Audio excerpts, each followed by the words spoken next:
fils d'un officier romain, lui-même dans l'armée romaine, se trouve donc en garnison à Amiens, et vous connaissez cette histoire.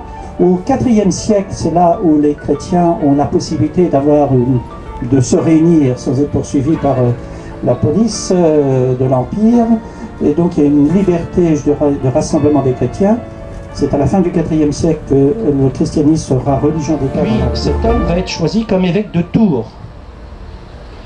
On va trouver le clergé et l'épiscopat de l'époque trouvant que ce moine était un peu crotté. C'était pas suffisamment reluisant.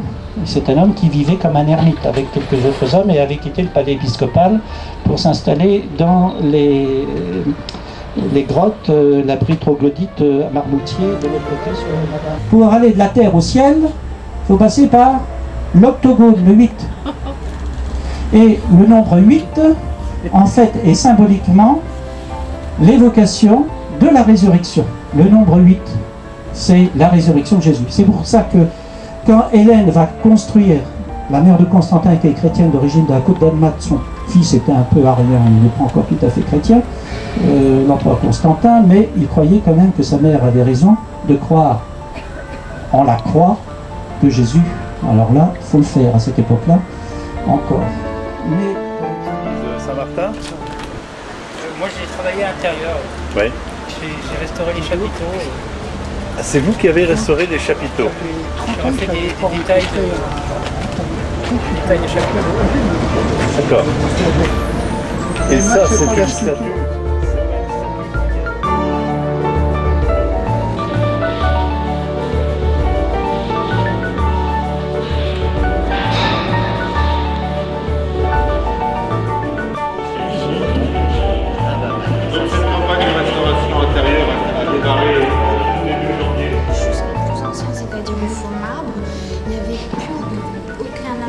D'avoir un faux bois qui vient là, dans la continuité d'une sorte de granit marbre et impressionné.